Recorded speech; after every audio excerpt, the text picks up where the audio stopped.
Come l'ha sì ben detto Coco Cimerdiao, presidente d'onore della Fondazione Silla K, il dottor Silla ha preso la via del ritorno verso la terra dei suoi antenati e della sua infanzia, al fine di portarvi lo sviluppo del Nord ed attingere alle ricchezze ecologiche del Sud, la sua terra, che tanto ama. Insomma, promuovere uno sviluppo sostenibile nella solidarietà e la dignità dei popoli.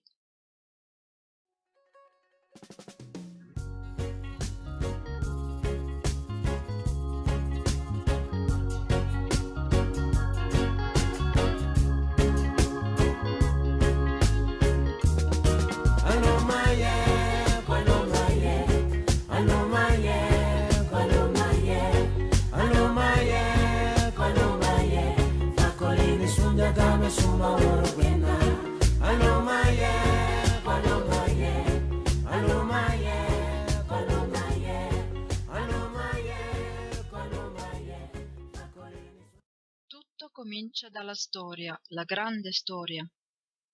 Abdatu Silla, antica prozia del dottor Silla, aveva un possedimento che si estendeva da Rau fino all'oceano. Vissuta nel XVIII secolo, all'epoca forte del suo rango, propose al Consiglio delle grandi famiglie di Saint-Louis l'abolizione della schiavitù. La sua proposta venne rifiutata, ma il Consiglio le concesse il privilegio di poter dichiarare liberi tutti gli schiavi che avessero raggiunto le sue terre. Migliaia di donne e di uomini poterono così conquistare la libertà e vivere dignitosamente sulle terre di Abdatu Silla. E non sarà certo per caso che il dottor Silla si ritrovi, 300 anni dopo, nello stesso luogo, sulle terre della sua antenata, a Rao, per realizzare il suo progetto di umanità e di ecologia, African Mandela Ranch.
On a commencé avec les enfants un jardin et à partir de ces activités écologiques, c'est aussi sensibiliser les enfants à la fragilité de l'écosystème dans lequel ils sont, les sensibiliser à l'écologie. Et puis par là, à partir de ça, nous allons arriver aux apprentissages premiers, c'est-à-dire apprendre à lire, à écrire, apprendre à compter avec leur vécu ici au sein du jardin pédagogique de l'école Sornaveil, au sein d'Africa Mandela Ranch.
Sur l'une des cases qui servent de classe, qu'on a eu à mettre du chaume en tifa. Et ce chaume a été dit par des Français, le couple Le Goff, de l'entreprise Le Goff en Bretagne. Ce couple a eu à faire former une dizaine de Sénégalais dans cette technique-là.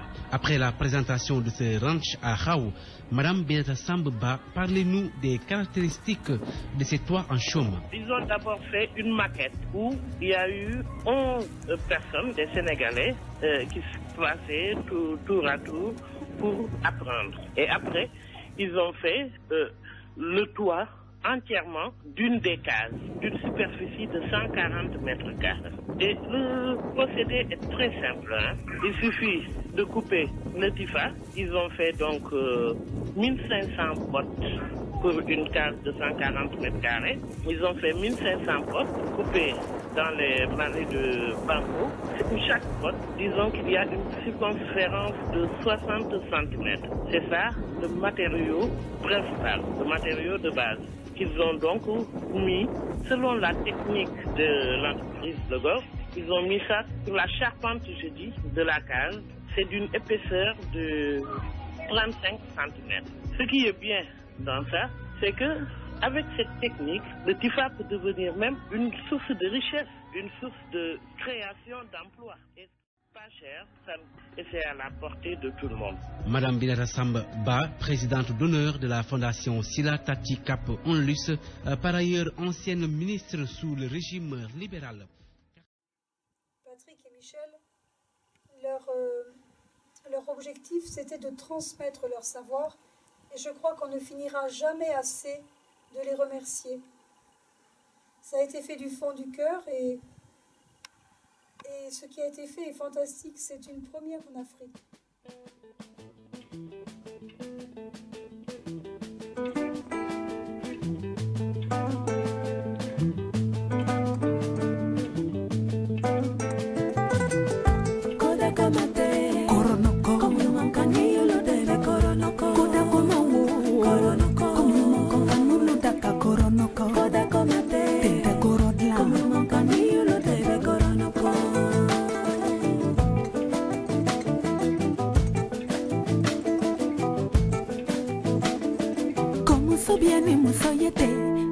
Muso bakoro ukabo imana ta muso ninkolo naba muso ninkolo te muso bakoro janyoro faye koronoko koronoko komunumankani lutebe koronoko koda komawo koronoko komunumankani ludaka koronoko koda komete koronoko komunumankani lutebe koronoko no muso bakoro wele tinta korodla.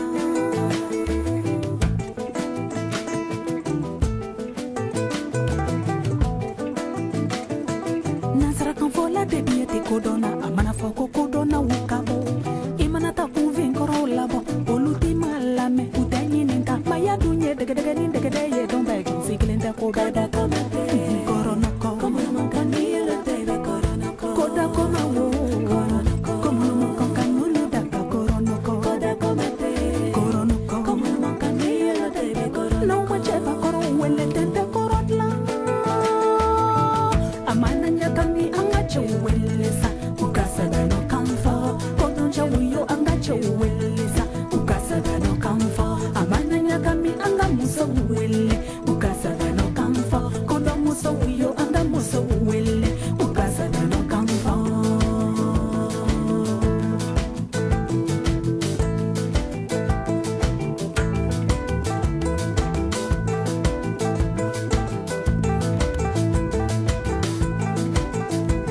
pour remercier beaucoup aussi tous les membres de la Fondation Sila Tati Kaponus, tous les sympathisants qui sont en Europe, qui sont derrière, qui sont là pour nous aider, sans qui, effectivement, on ne pourrait pas faire vivre ces projets, et ce projet en particulier.